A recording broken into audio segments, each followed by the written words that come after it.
Scheinuvna is gewesen, schwarzer Sekretär, a dicke Dame, Hunde, fette, heint wird sich wundern. Hola oyentes de Radio Sefarad y bienvenidos nuevamente a Irishlandia con Ángel Luis Encinas Moral. ¿Qué tal, Ángel? Muy bien, ¿qué tal, Jorge? Bienvenidos, queridos oyentes. Bueno, y esto es como la Guerra de las Galaxias, estamos en la trilogía de Karl Marx. Sí, yo creo que hoy habría que empezar hablando por una de las cuestiones más importantes de todo el pensamiento de Karl Marx, que es su opinión acerca de la llamada cuestión judía.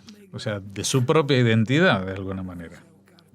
Evidentemente, pero él, curiosamente, en sus escritos, él no se plantea el tema de esa identidad. Es decir, cuando Marx habla de la cuestión judía, a lo que se refiere, curiosamente, es a la organización de los Kaales en Europa Oriental durante la época, evidentemente, del feudalismo, es decir, del siglo X al XVIII, con la Revolución Francesa como elemento de ruptura entre la vieja y la nueva sociedad. Marx hace una crítica severísima de la utilización de esos Kaales por parte de las autoridades judías a la hora de onerar, por decirlo de alguna manera, con impuestos bastante altos a los miembros de las comunidades judías por todos los servicios que desde los rabinatos se prestaban a los miembros de esas comunidades. De ahí Marx salta a criticar, influenciado, hay que decirlo, por las ideas de Bruno Bauer y Feuerbach. Marx, cuando habla de la cuestión judía, estamos hablando del año 1844. Es decir, hablamos del jovencísimo Marx. Es decir, un hombre mucho más impulsivo que racional. Uh-huh. Y mucho más emocional que científico. Y en este sentido hay que decir que evidentemente Marx lo que va a hacer es en esta época criticar justamente el paso que toma la judería en Alemania tras la salida del gueto, en el momento en que los judíos se dedican a estudiar y sobre todo a convertirse en los grandes emprendedores de la Alemania burguesa que se está gestando. Y esto es muy importante porque Marx aquí comete, yo creo que un error muy importante, que es confundir el espíritu emprendedor de esa burguesía judía alemana incipiente con el concepto de la religión, en el sentido de que Marx, cuando empieza a criticar a esa burguesía judía desde el punto de vista ideológico, lo que hace es decir aquella frase tan lapidaria de su Dios es el dinero, que fue la frase que posteriormente, evidentemente, tanto en Alemania como en Francia, como en Rusia y como en la Alemania nazi, todos los antisemitas utilizaron como elemento definitorio de lo que era esa nueva clase emergente.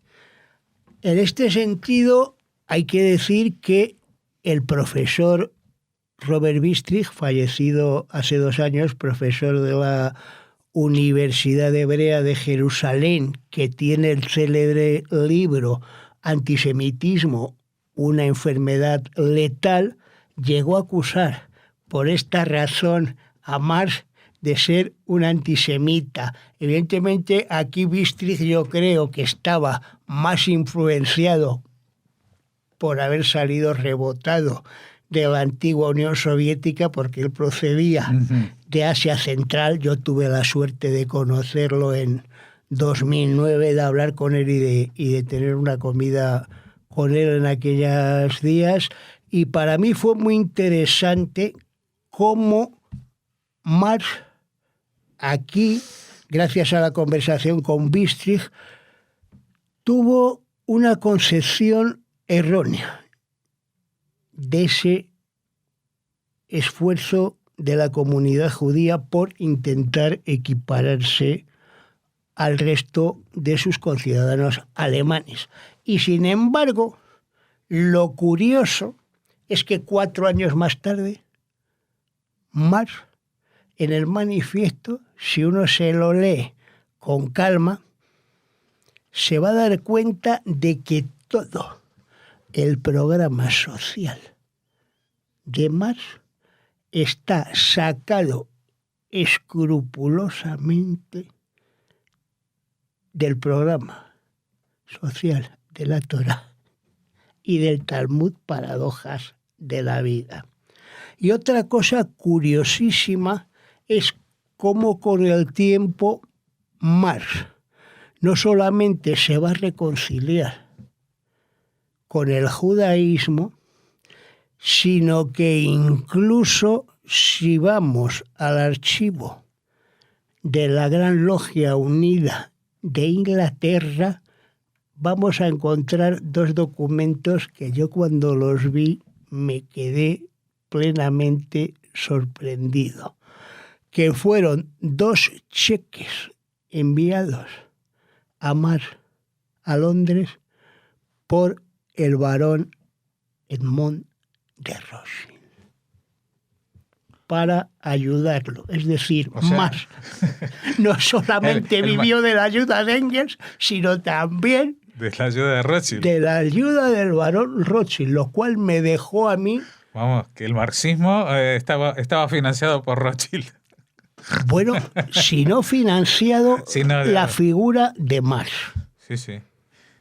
Y esto es muy curioso. Pero ¿qué es lo que llevaría también al barón Rothschild justamente a ayudar a Marx? ¿Estaba en una situación económica muy precaria o...? Sí, Marx estuvo en una situación muy precaria toda su vida desde que salió de Alemania, porque a pesar de que su mujer, Jenny von Westphalen, era una de las mujeres más nobles y más ricas de Alemania, pues los padres de ella evidentemente la desheredaron todas las redes de financiación, y Marx estuvo viviendo muchos años de las ayudas que mensualmente le iba enviando Engels. Sí. No se trataría tanto de que Rothschild financiara al marxismo, sino que evidentemente Rothschild sí respetaba como intelectual la figura de Marx. Y esto sí que es muy importante. Y tú viste que Marx aceptó ese talón. Los dos. Los 2 talones. Sí. O sea, que dijo, pues estos eran los que veneran al dios del dinero, pero yo lo pillo. Exacto. Entonces, es decir, ahí hubo un acto de reconciliación. Estamos hablando de los años 70, ya finales de... O sea, casi 30 años después. Casi 30 años después.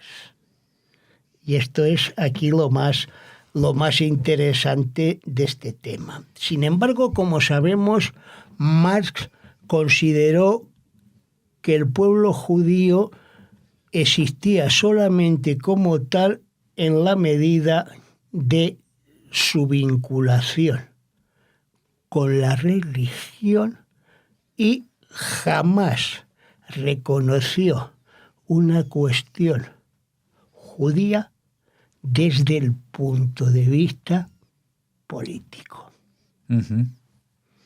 Cosa que sí hicieron algunos seguidores marxistas Por ejemplo, Trotsky sí que desarrolló esta idea de, bueno, que el judaísmo, cuando llegue el mundo comunista sin barreras, pues se resolverá esa cuestión nacional, ¿no? De eso, Jorge, hablaremos Dios mediante cuando hablemos de Lenin. De Lenin. Sí. Uh-huh.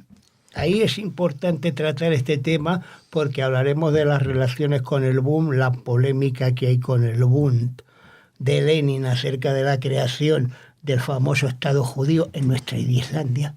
Uh-huh. Y ahí veremos muchísimas cosas con mayor profundidad. Ahora, si quieres, pasamos de la cuestión judía al Marx como hombre políticamente activo. Aparte, yo diría, pasamos de la cuestión judía al tikkun olam.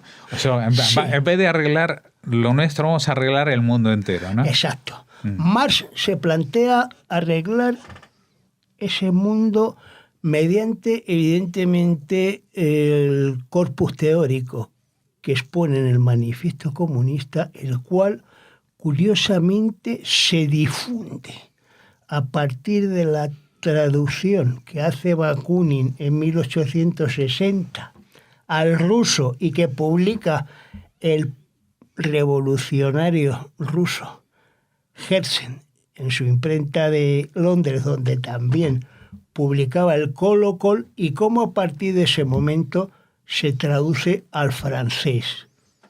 Uh-huh.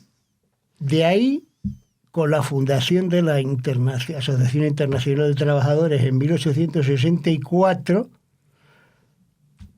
su yerno, Pablo Lafargue, lo va a traducir al español y va a ser publicado en Madrid en 1872 y en el periódico que sería la base del futuro socialista. Y curiosamente aquí, y volviendo a la cuestión judía, en uno de los congresos internacionales a los que asisten Pablo Iglesias, El fundador del el PSOE. fundador del PSOE, No el nuevo. no el nuevo, no, Pablo Iglesias Pose, pues precisamente da lugar a un artículo en el que Pablo Iglesias recoge la idea de Marx de que no hay una cuestión judía. ¿Por qué trata Pablo Iglesias ese tema en ese momento? Quizás pudiera ser también por el reciente regreso de las comunidades judías a España a partir del año 1868 con la comunidad de Sevilla. Uh-huh.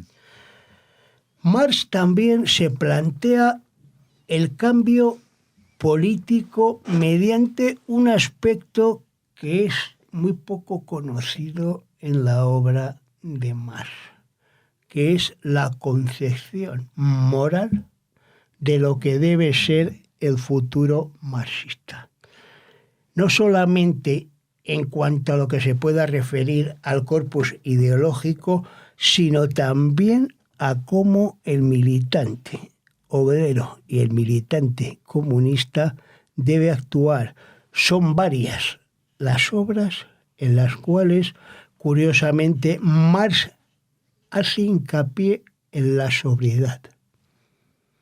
Sobriedad. Sobriedad, es decir, criticando el consumo de alcohol por los trabajadores e invitando a los trabajadores a abandonar la bebida y a no dejarse llevar por la bebida en un momento en que el proletariado europeo en Alemania, en Francia, está consumiendo mucha cantidad de alcohol. Bueno, supongo que ese es el momento en que dispone de esa nueva categoría del lumpen proletariado para separarlo, ¿no? O sea, el proletariado sucio del proletariado limpio, ¿no? Exacto. Por eso Marx habla de que en las sociedades obreras la sobriedad debe ser el elemento fundamental que dirija toda la actividad de los círculos de estudios y de actividades que hagan los obreros. Marx, al mismo tiempo, se va a ir interesando muchísimo en toda la política internacional. Prueba de ello es que a partir del año 1854, cuando en España tiene lugar en el mes de junio el levantamiento de los generales O'Donnell y Dulce, conocido popularmente como la Vica Alvarada, Marx empiece a escribir sobre España y los acontecimientos que tienen lugar en ella al público norteamericano a través del New York Daily Chronicle, que es el periódico en el cual él colaborará a lo largo de 19 años. Estos artículos son interesantísimos porque recogen mucha información y fuentes españolas de la época. Y Marx hace un análisis muy interesante de lo que es el cambio que puede tener lugar en España y la importancia que puede tener para ello. Al mismo tiempo, Marx también está interesado por los temas de Rusia. Marx publica un libro muy interesante en el cual se llama, sobre la diplomacia secreta rusa en el siglo XVIII, en el cual demuestra cómo la política del imperio ruso, que luego será la que sigan, dicho sea de paso aquí entre nosotros dos, los bolcheviques y los bolcheviques, en el sentido de la idea del llamado paneslavismo, es decir, otra vez el mesianismo ruso como elemento contrapuesto al mesianismo obrero que está postulando Marx en estos momentos. Pero él no utiliza en ninguna parte la palabra mesianismo. No. Porque él lo justifica científicamente, no es un deus ex machina, no es alguien que va a venir a solucionar las cosas desde arriba. No. Que es... Marx siempre, y con eso ya había rematado también el propio manifiesto comunista, diciendo que será el proletariado, es decir, la clase obrera consciente, la que resolverá el problema de la emancipación, no solamente de esta clase, sino de todo el conjunto de la sociedad. Y aquí podemos introducir también otro elemento muy importante del pensamiento y de la práctica de Marx, que es el dicho de que sin revolución no habrá socialismo. Es decir, Marx, tras la derrota de la Comuna de París en 1871, en su célebre libro La guerra civil en Francia, a diferencia de otros socialistas europeos, fundamentalmente los alemanes, que luego fundarían el actual Partido Socialdemócrata alemán, no coincide el paso al socialismo mediante reformas graduales y progresivas, sino mediante una ruptura con el capital y la democracia burguesa en base al movimiento revolucionario. Curiosamente, Marx, en sus escritos, no habla de Partido Revolucionario Obrero en ningún lado, como elemento capaz de guiar esa revolución. Eso quien lo hará, evidentemente, será muchos años después, en 1902, Lenin, en su célebre obra ¿Qué hacer? Marx hizo toda la filosofía y la moral. Es como escribió el Antiguo Testamento del Nuevo Mundo, ¿no?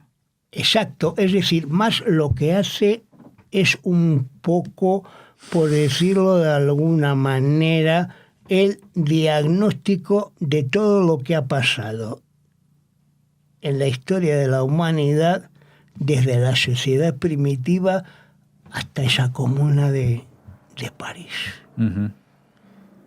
Y es curioso porque a partir de escribir esa guerra civil en Francia, Marx abandona prácticamente toda actividad política, sobre todo a partir de que se disuelve la Primera Internacional en 1874, y a partir de este momento su misión fundamental va a ser la de continuar ese trabajo que había desarrollado en los manuscritos de economía y filosofía de finales de esos años 40, en el que Marx podemos calificarlo de joven hegeliano de izquierda, para ya dar un salto cualitativo y ponerse a analizar el capitalismo desde el punto de vista de la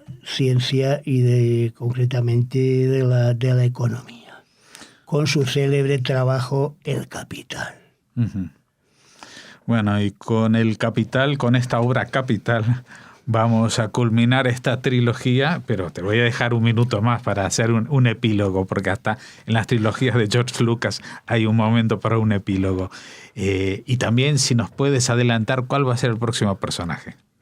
Bueno, yo creo que podíamos terminar esta trilogía de Marx diciendo que es importante tener en cuenta lo que escribió, ver lo que tiene de positivo y, como ya veremos en lo posterior, pues ver muchas veces que lo que se piensa y lo que se hace es distinto a nivel copernicano, en el sentido de que, como sabemos, Marx pensaba que la revolución iba a ser en Francia, en Inglaterra y en Alemania, donde había una clase obrera avanzada. Él consideraba que el desarrollo de las fuerzas productivas del capitalismo iba a ser el detonante de la revolución, y sin embargo, queridos oyentes, la revolución se produce en el país más atrasado de Europa, donde el proletariado existe a nivel de 6 o 7 ciudades y tiene nada más y nada menos ese país que una masa de 130 millones de campesinos. Es decir, se produce la revolución no en la Europa industrial avanzada, sino en la Rusia. La Rusia feudal. Feudal. Es decir, que no había pasado por la revolución burguesa. Uh-huh. Bueno, eso para cerrar lo de Marx. Y sí. Ahora, como en las series, y en el próximo capítulo... Y en el próximo capítulo, pues yo creo que tendremos que hablar de una figura muy importante que fue comilitón ideológico de Marx en sus inicios, pero que rompió con él, y precisamente fue el primero que empezó a tratar la cuestión judía como un problema político, que es Moses Hess. Pues con la promesa de seguir este camino por Yiddishlandia y que la próxima estación sea la de Moses Hess, muchas gracias, Ángel Luis Encinas Moral, por este capítulo en este país que no es imaginario porque existió, aunque no tuviera nunca límites. Muchas gracias. Auf Runkowski kann man doch nicht warten. Bis wird etwas geben, ist nicht möglich, das zu leben. Die Videokarte hat es gemacht. Kupitje, Käufche, Papierosen. Trockenen von Regen nicht vergossen. Kauft billig, Benemones. Kaufen hat auf mir Rachmones. Ratte wird von Hunger mich erzählt.